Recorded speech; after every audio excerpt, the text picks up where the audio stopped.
Morning breakfast বলুন বা dinner বলুন, বাঙালির একটা খুব জনপ্রিয় খাবার পেটাই পরোটা। আসসালামু আলাইকুম, সবাই কেমন আছেন? হাফিজা কিচেনে আপনাদের সবাইকে স্বাগত।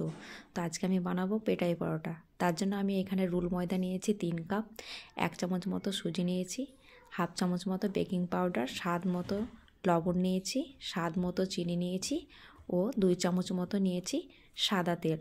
এবার আমি খুব ভালোভাবে মিক্স করে নেব। এটা খুব ভালোভাবে মিক্স করে নিতে হবে। এবার আমি এখানে ঈষদুষ্ণ জল নিয়েছি, হালকা গরম জল নিয়েছি, একটু একটু করে ঢালবো অল্প করে, আর আমি একটা ভালো পারফেক্ট ডো বানিয়ে নেব। তো দেখুন আমার ডোটা বানানো হয়ে গেছে, আমি আধ ঘন্টার জন্য রেস্টে রেখে দেব। তো আধ ঘন্টা পর আবার আমি ফিরে এসেছি। তো দেখুন এখানে আমি অল্প একটা লেচি নিয়েছি, লেচি নিয়ে একটা পারফেক্ট রুটি বেলে নেব। তো খুব ভালোভাবে রুটিটা বেলতে হবে, এটা খুব মোটাও হবে না আবার খুব পাতলাও হবে না, মিডিয়াম সাইজের একটা শেপ আসবে। তো একটু বড় করে বেলে নেব। তো দেখুন আমি রুটিটা একটু বড় করে বেলে নিচ্ছি। তো এখানে আমার রুটিটা বেলা হয়ে গেছে। এবার আমি সাদা তেলটা উপর থেকে ভালোভাবে ব্রাশ করে নেব। তো এখানে আমি একটা চামচ নিয়েছি, চামচের সাহায্যে খুব ভালোভাবে আমি রুটিটাকে তেল ভালোভাবে ছড়িয়ে দেব। তো আপনাদের যদি ভিডিওটা ভালো লাগে তো অবশ্যই লাইক কমেন্ট শেয়ার করবেন, আর সাবস্ক্রাইব তো অতি অবশ্যই করবেন। তারপর আমি এখানে শুকনো রুল ময়দা ছড়িয়ে দিয়েছি, ছড়িয়ে দেওয়ার পর আবারও ভালোভাবে মিক্স করে নেব। তো দেখুন পারফেক্টভাবে আমার মিক্স করা হয়ে গেছে। তো এবার আমি এটাকে সাইড থেকে কেটে নেব। তো এক সাইড থেকে কেটে নিয়ে আমি একটা রোল করে নেব। দেখুন এইভাবে সুন্দরভাবে একটা রোল করে নেব, বেশ আলতোভাবে রোলটা করে নিতে হবে। রোল করার পর একটা লেচির শেপ দিয়ে দেব। তো এইভাবে আমি আরও বাকিগুলো ঠিক এইভাবে করে নেব। তো দেখুন কত পারফেক্টভাবে হয়ে গেছে। তো এখানে আমার 6টা হয়েছে। তো এবার আমি এটাকে খুব ভালোভাবে বেলে নেব। খুব চেপে চেপে বেলবেন না, হালকাভাবে বেলবেন।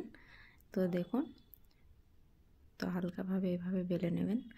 আপনাদের যদি ভিডিওটা ভালো লাগে তো অবশ্যই লাইক কমেন্ট শেয়ার করবেন, আর সাবস্ক্রাইব তো অতি অবশ্যই করবেন। তো দেখুন এইভাবে খুব হালকাভাবে বেলে নিতে হবে।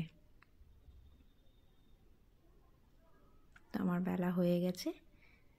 এবার আমি খুব সুন্দরভাবে বেলা হয়ে গেছে, এবার গ্যাস অন করব। গ্যাস অন করার পর একটা তাওয়া আমি বসিয়ে দেব। তো দেখুন তাওয়াটা হিট হয়ে গেছে। এবার আমি পাউডারটা দিয়ে দেবো। এবার পাউডারটা দেওয়ার পর খুব হালকা আঁচে ভাজতে হবে। তো দেখেন আমি এপিট ওপিট করে হালকাভাবে ভেজে নেব। তো হালকাভাবে ভাজা হয়ে গেছে। এবার আমি সাদা তেল দিয়ে ভালোভাবে পরোটাটা সেঁকে নেব। আপনাদের আমি আবারও বলছি, আমরা নতুন, আপনারা অবশ্যই পাশে থাকবেন। আর ভিডিওটা যদি ভালো লাগে তো অবশ্যই লাইক কমেন্ট শেয়ার করবেন। তো দেখুন আমার পরোটাটা কত ভালোভাবে ফুলছে, একটু ঘুরিয়ে ঘুরিয়ে সেঁকে নিতে হবে,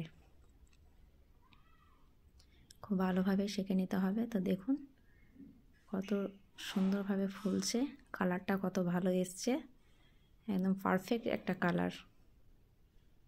তো এইভাবে ঘুরিয়ে ঘুরিয়ে আমি পরোটাটা সেঁকে নেব। তো দেখুন পরোটাটা পারফেক্ট সেঁকা হয়ে গেছে। এবার হাতের সাহায্যে এভাবে পিটিয়ে পিটিয়ে পরোটাটা পেটাইয়ের শেপ দিয়ে দেবো। তার জন্য এর নাম হয়েছে পেটাই পরোটা। তো দেখুন কত সুন্দর পারফেক্টভাবে আমার পরোটাটা রেডি হয়ে গেছে।